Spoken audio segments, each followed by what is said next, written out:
There's a conflict simmering on the roof of the world. It's a high-stakes rivalry between two nuclear-armed giants, and it stretches from frozen mountain peaks to the high seas and, yeah, even into the palm of your hand. This is the story of China versus India, a massive rivalry playing out just under the radar. So let's break down the war you probably aren't watching. Just try to picture this for a second.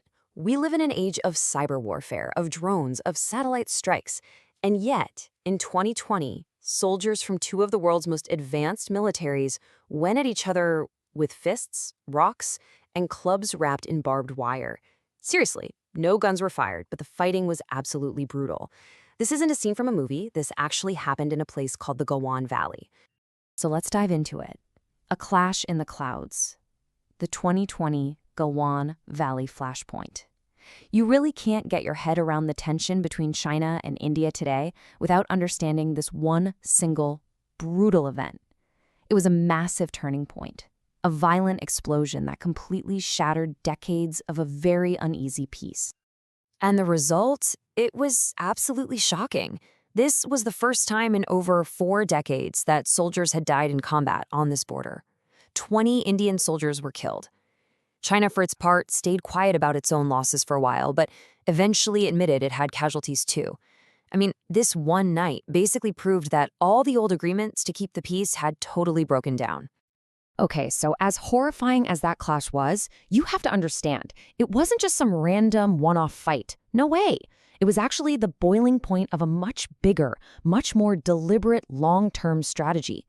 To really get what's going on, we have to zoom out and look at the playbook China has been using.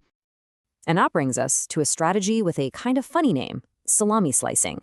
But honestly, it's the perfect term for the slow, methodical way China is trying to assert control along its huge 3,488-kilometer border with India. So what on earth is salami slicing?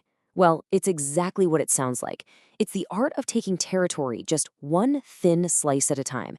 Each little move, maybe a patrol pushes a few hundred meters further or a new tent pops up, is so small that it doesn't seem like a big deal. It's not enough to start a war over, right? But you add up all those little slices over time, and suddenly you realize you've lost a whole chunk of ground. And the playbook is pretty straightforward, but incredibly effective. First, you get these small incursions. A few PLA soldiers just move into disputed territory. Step 2, boom, the infrastructure goes up. China's engineers move in like lightning and build roads, bridges, even shelters. And then, step 3, they make it permanent. Troops are deployed there full time, and just like that, the reality on the ground is changed, all without firing a shot. Now here's where the story gets even bigger. You might think this is all just about some remote, high-altitude border, but it's not.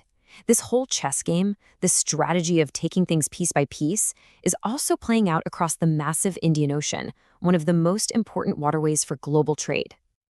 And this leads us to what's known as China's string of pearls. It sounds almost beautiful, doesn't it? But what it really is a network of Chinese-funded ports and military outposts that stretch all the way from the South China Sea to the coast of Africa. It's all about securing trade routes and projecting Chinese power way beyond its own shores. And each of these pearls is a strategic masterstroke.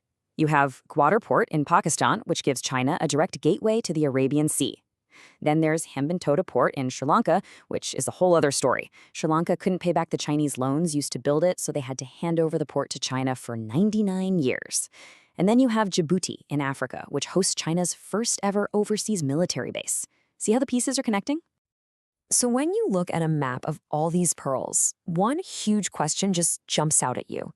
Is India, which has been the dominant power in this region for decades, slowly and methodically being boxed in?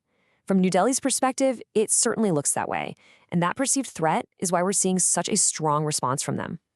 Because of this string of pearls, the Indian Ocean has turned into a giant chessboard where a full-blown naval arms race is heating up. For India, these waters are its backyard, its security lifeline, and China's growing presence has basically lit a fire under the Indian Navy to expand and modernize, and fast. And if you just look at the raw numbers, wow, it tells a pretty stark story. China's Navy has grown at a mind-boggling speed. Right now, they have more than double the number of ships as India. Look at the submarine gap, it's huge. Aircraft carriers, personnel, China has a major advantage across the board. This isn't just about counting ships. It's about a massive strategic shift in naval power. And yeah, this chart really drives the point home. Just look at that gap. With over 370 vessels, China's navy is now, by ship count, the largest in the entire world. It just dwarfs India's fleet of around 150. Now, India is working hard to close that gap, building its own ships, but they are playing a very, very tough game of catch-up against China's industrial machine. Okay, so we've talked about soldiers in the mountains and ships on the sea, but this rivalry has opened up a whole new front line, and this is one that directly involves pretty much all of us. We're talking about your wallet, and yep, your smartphone.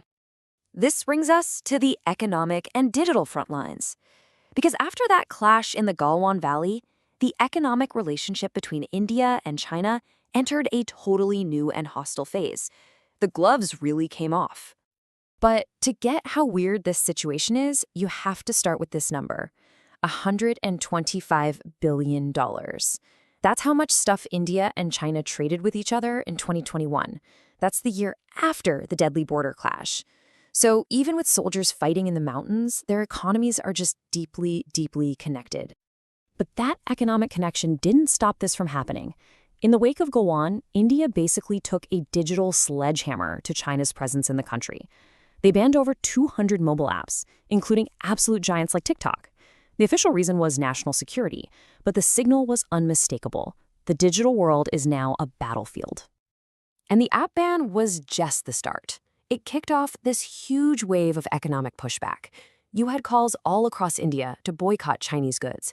Chinese companies were suddenly banned from building roads in India. Contracts for railways and telecom were canceled. Anything coming into the country from China was suddenly getting extra scrutiny at the ports. The message couldn't have been clearer. If there's aggression on the border, there will be consequences for your economy. So what we're really watching is a multi-front conflict. It's a military standoff in the Himalayas, a naval chess match in the Indian Ocean, and an economic tech war playing out on our phones.